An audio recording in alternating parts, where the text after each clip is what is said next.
नमस्कार सभी को। आज की वीडियो में हम बात करेंगे आखिर ब्रह्मा जी की पूजा जगत में क्यों नहीं होती है। ना ही आपको ब्रह्मा जी का कोई मंदिर मिलेगा और ना ही किसी मंदिर में आपको ब्रह्मा जी की मूर्ति दिखाई देगी अलग से। आखिर क्या कारण है? तो अगर हम इसके विस्तार से जाएं तो आपने बहुत सी वीडियो सुनी भी होगी, उसमें कुछ वीडियो में सही ज्ञान, कुछ में गलत ज्ञान ऐसे मिक्स करके है, या ये कहें कि ज़्यादातर गलत ज्ञान ही बताया गया है। आज की वीडियो में अंत तक बने रहना और बिल्कुल सही जानकारी पाना। तो चलो शुरू करते हैं। पुराने समय की बात है, जब सृष्टि की उत्पत्ति शुरू हो रही थी तो उस समय ब्रह्मा जी, विष्णु जी और शिव जी, इन तीनों को दुर्गा जी ने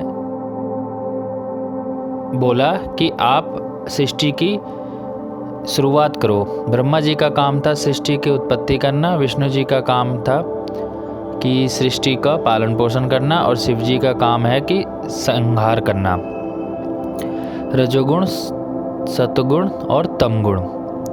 तो इन्हीं के तहत जब ब्रह्मा जी को ये कार्यभार सौंपा गया तो ब्रह्मा जी ने वेदों में पढ़ लिया था कि परमात्मा साकार है और परमात्मा को देखा जा सकता है, जबकि दुर्गा जी ने ब्रह्मा जी को बताया था कि परमात्मा निराकार है और परमात्मा को देखा नहीं जा सकता।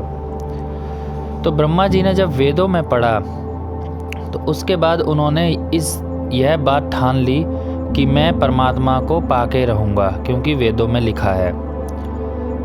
तो ब्रह्मा जी ने घोर तप किया, लेकिन उनको परमात्मा के दर्शन नहीं हुए। उसके बाद जब दुर्गा जी के पति ने कहा कि आप ब्रह्मा जी को क्यों नहीं जगा रहे हो, उनको क्यों सृष्टि उत्पन्न नहीं करने दे रहे हो, तो दुर्गा जी ने कहा कि मैं क्या करूं, वो तो आपके दर्शन के लिए हट कर रहे हैं और तपस्या करने गए हुए हैं। फिर ब्रह्मा जी के लिए दुर्गा जी के पति जी ने कहा कि आप उनको बोल दो, मैं उनको दर्शन नहीं दूंगा और ना ही मैं किसी और को दर्शन दूंगा, वो अपना हट छोड़कर अपना कार्य संभालें। लेकिन ब्रह्मा जी तपस्या में लीन थे। दुर्गा जी ने उसके बाद अपनी शब्द शक्ति से गायत्री की उत्पत्ति की, एक लड़की जिसका नाम गायत्री रखा की उत्पत्ति की, और उस लड़की को कहा कि आप ब्रह्मा जी को बुला कर लाओ, और वो वैसे नहीं जगेंगे, उनके पैर चरण स्पर्श कर लेना, उसके बाद वो जग जाएंगे, उनकी समाधि खुल जाएगी। गायत्री जी ने ऐसा ही किया।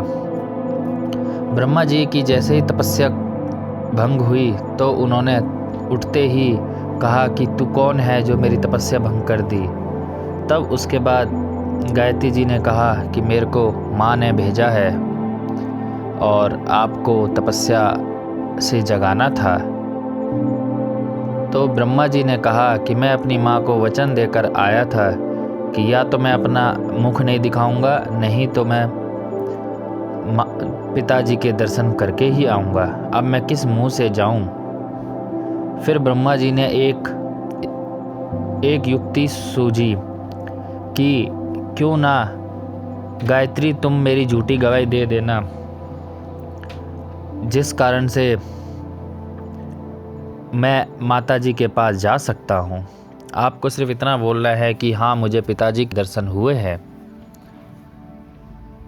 गायत्री जी ने मन में सोचा, अगर मैं झूठी गवाही दे दूं और वहाँ जाके ब्रह्मा जी अपनी बात से पलट जाए तो फिर मेरे साथ तो धोखा हो जाएगा, क्यों ना इनका ही धर्म भ्रष्ट कर दूं।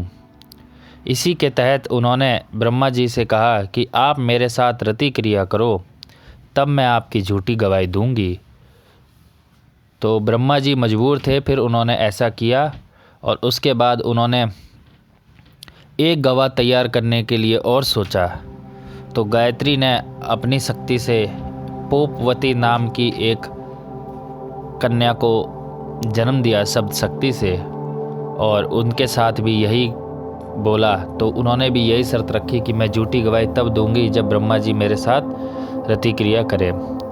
तो ऐसे करके तीनों ही भ्रष्ट हो चुके थे और वो माता जी के पास गए। माता जी से कहा कि ब्रह्मा जी ने कि माता जी मुझे पिताजी के दर्शन हो गए और ये दोनों गवाह हैं। तो उन दोनों ने हाँ भर दी। उसके बाद माता जी ने दूर स्थान पर जाकर अकेले में संपर्क किया अपने पति से और कहा कि आपने तो इनको दर्शन दे दिए और मेरे से कहा था कि आप दर्शन नहीं दोगे। तब ज्योति निरंजन जो कि दुर्गा जी के पति है, उन्होंने कहा कि ये तीनों झूठ बोल रहे हैं, मैंने किसी को दर्शन नहीं दिए। फिर माता जी आईं और उन तीनों को डांटते हुए कहा कि सच सच बताओ, क्या तुम्हें दर्शन हुए? फिर तीनों हंसने लगे और कहा कि माता जी हम किस मुख से आपके पास आते, तो इसलिए हमने ये झूठी कहानी रची। इतना सुनकर माँ क्रोधित हो गई और ब्रह्मा जी को श्राप दिया कि तेरी पूजा जग में नहीं होगी, क्योंकि तुमने छल किया है, झूठ बोला है, गलत काम किया है, तुम्हारी पूजा जग में नहीं होगी। और अन्य गायत्री और पोपवती को भी श्राप दिया। तो ऐसे इस कारण से ब्रह्मा जी की पूजा नहीं होती जग में। बाकी जो और अन्य कहानियाँ आपने सुनी होंगी वो भी सत्य है, कितनी सत्य है वो तो कहानी सुनकर ही पता चलेगा। कि एक सभा में ब्रह्मा जी ने अपनी पुत्री के साथ ही गलत काम करने की सोची, ये कहानी ज़्यादा वायरल है। लेकिन जो शुरुआत हुई थी, जो सबसे पहले जब सृष्टि की उत्पत्ति हुई थी, उस समय ब्रह्मा जी को इस गलती के कारण माता जी ने श्राप दिया था कि तुम्हारी पूजा जग में नहीं होगी। उसी समय से उनकी पूजा जग में नहीं होती। और ये एकदम शुरुआत की बात है जब ब्रह्मा जी की शादी भी नहीं हुई थी। इसके कुछ समय बाद फिर विष्णु जी और शिव जी इन्होंने भी अपने पिताजी की खोज की। उनके साथ क्या हुआ ये अगली वीडियो में बताएंगे। वीडियो को अंत तक देखने के लिए धन्यवाद।